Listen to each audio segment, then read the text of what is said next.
آقا کریم نے ارشاد فرمایا، صحابہ تمہیں کس چیز نے بٹھایا ہے، کیوں بیٹھے ہو؟ انہوں نے کہا آپ کی صورت میں ہمیں ہادی دیا، رہنما دیا، آپ کی صورت میں اپنی کرم نوازیوں کا چھم چھمی ہمارے اوپر نازل کیا، تو ہم اس پر اللہ کا شکرانہ ادا کرنے کی مجلس سے جائے بیٹھے۔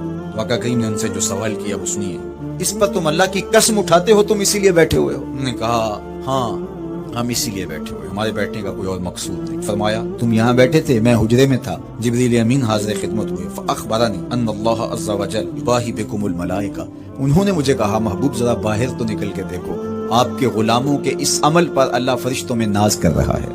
وہ عمل کون سا تھا جس پہ رب ہو کے فرشتوں میں فخر کر رہا ہے؟ وہ عمل یہ تھا کہ صحابہ مل بیٹھ کر کے اللہ کی حمد بول رہے تھے، اللہ سے دعائیں مانگ رہے تھے، اللہ کا شکر بجا لا رہے تھے، کس بات پر کہ اس نے ہدایت اسلام عطا کی اور محمد عربی کی شکل میں ہادی و رہنما عطا کیا، اس پر وہ اللہ کا شکر۔ مکھ چند بدر شاہ متھے چمک دی لاٹ نورانی، کالی زلف تے اکھ مخمور رکھی ہن مد بھریاں، دو ابرو کوس مثال دسن، جیتی نوک مجا دے تیر چھٹن، لباں سرخ آنکھاں کے لالے یمن، چٹے دند موتی دیاں ہن کریاں، سبحان اللہ ما اجمل کا ما احسن کا ما اکمل کا، کتھے مہر علی کتھے تیری ثنا، مشتاق اکھیں کتھے جا لڑ۔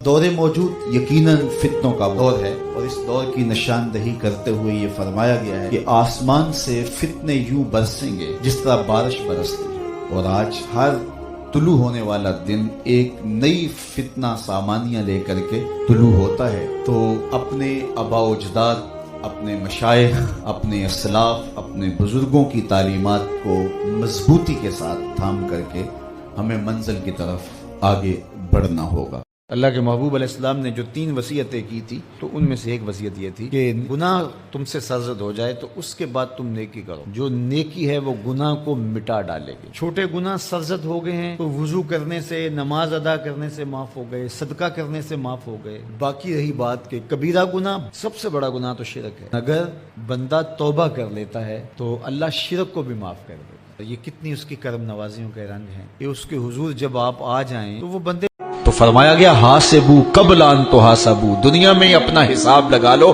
اپنا وزن کر لو، کہیں ایسا نہ ہو قبر میں پریشانی نہ بن جائے، کہیں ایسا نہ ہو کہ حشر میں پریشانی نہ بن جائے، میزان پہ جب عمل تلنے لگے تو پریشانی نہ بن جائے۔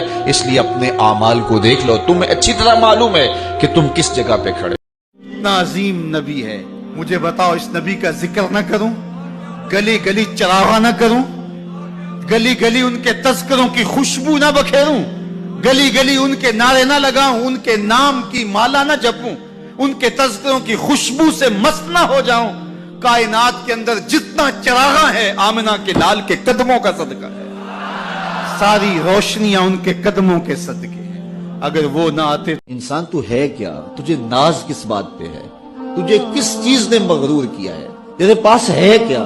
دولت، حسن، جوانی، اقتدار، صحت، وہ چیز تو بتا کہ جس میں تجھے ناز ہے۔ اس کی توفیق کے بغیر تو ایک قدم نہیں چل سکتا، تو سانس نہیں لے سکتا، تو پھر ناز کس بات پہ، غرور کس بات پہ؟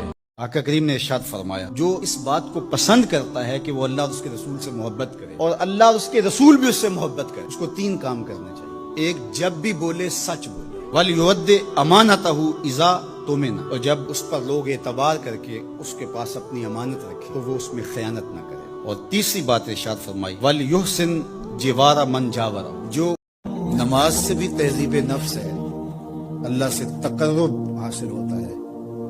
اب کہا تو خود غرض نہ بننا کہ اپنے آپ کو سوار لیا اور کافی ہے، نہیں، لوگوں کو بھی نیکی کرو۔ وَأْمُرْ بِالْمَعْرُوفِ وَانْهَ عَنِ الْمُنْكَرِ، لوگوں کو نیکی کا حکم دینا اور برائی سے منع کرنا، لوگوں، یہ مومن کی زندگی ہے۔ بالخصوص اگر کسی نے کسی گناہ سے توبہ کر لی اور وہ اس گناہ کو چھوڑ کے نیک بن گیا، اب اگر کوئی بندہ اس کے اس گناہ کا ڈنڈورا پیٹتا ہے تو اللہ جل شانہ مرنے سے پہلے اس کو اس میں مبتلا کرے، یہ اس کی سزا ہوگی۔